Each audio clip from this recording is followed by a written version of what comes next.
Lumalayag na rin sa publiko ang relasyon ng mga ex-PBB celebrity collab na sina Mika Salamanca at Will Ashley. Mukhang deadman na nga raw ang dalawa sa Mick Brand at Will ka supporters. Spotted kasi sina Mika at Will sa Powerplant Mall, Rockwell, Makati nitong weekend. Agad ngang nag-viral ang kuha nilang litrato na nakatalikod pero kapansin-pansin ang mahigpit na hawak ni Mika sa braso ni Will. May mga nagkwento at nagpatunay rin sa X at sa isang digital forum app na silang dalawa talaga yung nakita sa mall na sweet-sweetan.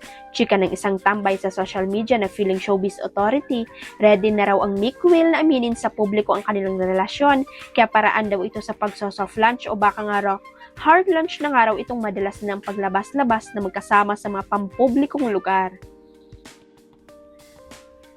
At heto pa, ayaw kagati ng mga atribidang netizen ang pralala ng fans na patago lang ang kuwang ito ng Mick Will sa mall mula sa ordinary isang nakasite sa kanila.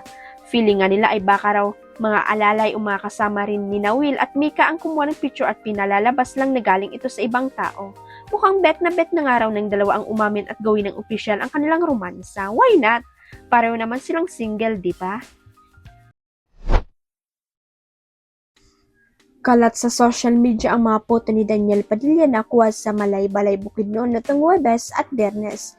Importante at personal daw ang pagbisitang iyon ni Daniel sa Northern Province ng Mindanao. Inikot talaga ni Daniel ang lahat ng mga gandang tanawin ng probinsya at sa lahat ng lugar na pinunta niya ay puring-puri ng mga lokalang aktor.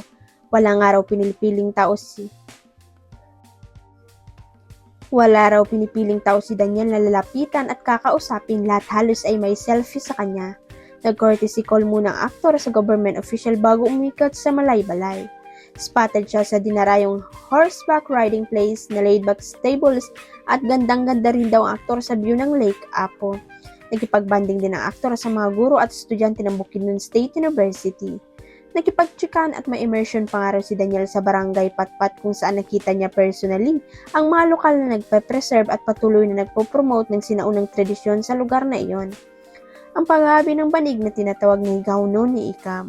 All phrases daw ang aktor sa mat weavers at mga gawa nila kaya bumili raw ang aktor ng mga malalaking mat.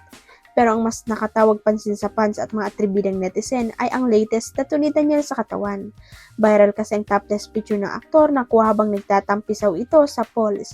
Hinala tuloy ng mga intrigirang tambay sa social media mukhang para kay Kyla Estrada raw ang bagong permanent ink sa katawan ni Daniel. Huwag kalimutan ang subscribe button at i-ring ang notification bell para sa latest chika updates.